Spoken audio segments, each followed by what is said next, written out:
اللہ نے سورہ آل عمران میں فرمایا کہ دعا پہاڑوں کو بھی ان کی جگہ سے سرکا سکتی ہے، تو قبولیت کا شک تو بنتا ہی نہیں۔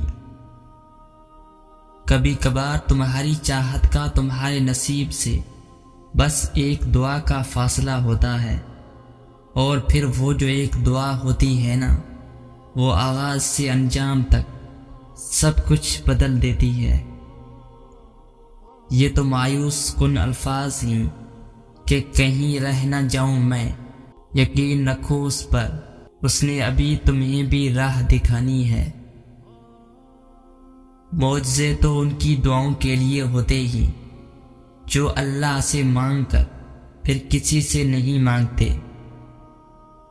اللہ سے دل لگا لوگے تو اللہ کسی بھی چیز یا ایسے انسان سے تمہارا دل نہیں لگنے دے گا جو تمہارے دل کے لیے اچھا نہیں۔ ہر دعا کے قبول ہونے کا مقررہ وقت ہوتا ہے، اور اس وقت تک صبر، توکل اور دعا کرنا ہماری آزمائش۔ بس یقین کی پٹی ان آنکھوں پہ باندھ کر اس کے چنندہ راستوں پر چل دو، پھر دیکھو اس کے ایک کن سے ہوتا کیا ہے۔ کوئی تو معجزہ ہے جو ہونا اب بھی باقی ہے، ورنہ اللہ تمہارا یہ دل اب تک موڑ چکا ہوتا۔ اللہ جنہیں پسند کر لیتا ہے وہ سب سے زیادہ آزمائے جاتے ہی۔ جب کوئی راستہ باقی نہیں بچتا تب تمہاری دعائیں ہی تمہارے لیے نئے راستے بناتی ہی، اور تمہیں اس طوفان کے اس پار لے جاتی ہی۔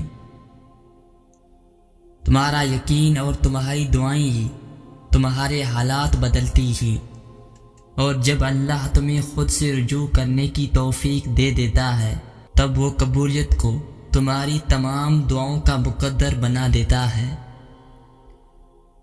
جب دعاؤں میں ہاتھ اٹھاتے وقت دل بار بار قبولیت کا یقین دلائے تو سمجھ جاؤ یہی اشارہ ہے کہ تمہیں مانگتے رہنا ہے، کیونکہ دل کو پختہ یقین تب ہی ہوتا ہے جب اللہ دعائیں قبول کرنا چاہتا ہے۔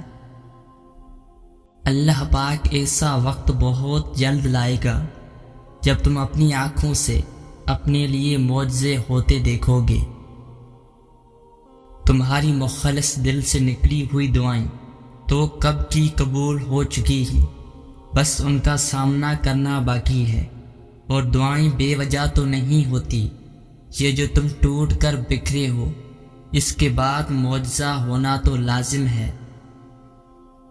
تم مایوس ہو کر بیٹھی ہو کہ اب کچھ نہیں ہو سکتا، لیکن اللہ پاک کی ذات تو تمہارے لیے خوشیوں کا انتظام کر کے بیٹھی ہے۔ تمہارے نصیب کا تم کو ہی ملے گا، پھر چاہے دو پہاڑوں کے درمیان ہی کیوں نہ ہو۔ دعا مانگتے رہا کرو، قبولیت کے فیصلے نیت اور تڑپ دیکھ کر کیے جاتے ہیں، حالات اور اسباب دیکھ کر نہیں۔ بس تھوڑا صبر کرو، ان مقرر کردہ آزمائشوں کے بعد تمہاری چاہت تمہیں نواز دی جائے گی۔ جن ہاتھوں کو تم نے دعا میں اٹھا رکھا ہے ان ہاتھوں میں ایک دن وہ سب ہوگا جس کے لیے تم اللہ کے سامنے گڑ گڑاتی ہو۔ ان قریب مایوسی کے یہ بادل چھٹنے والے ہی، ان قریب اس رب کا نور قبولیت بن کر جگمگائے گا۔ جب تمہیں اس کے ہر چیز پر قادر ہونے پر یقین ہے تو اپنی دعاؤں کی قبولیت پر بھی یقین رکھو۔ معجزے قریب ہی، اب تمہارا بھروسہ تمہیں دکھائے گا کہ اللہ کی طرف سے معجزے اتنے قریب ہی۔ جب تعلق رب سے جڑ جائے تو دل کے حالات بدل جاتے ہی، اور یہی وہ مقام ہے جب دعائیں قبول کر لی جاتی ہیں۔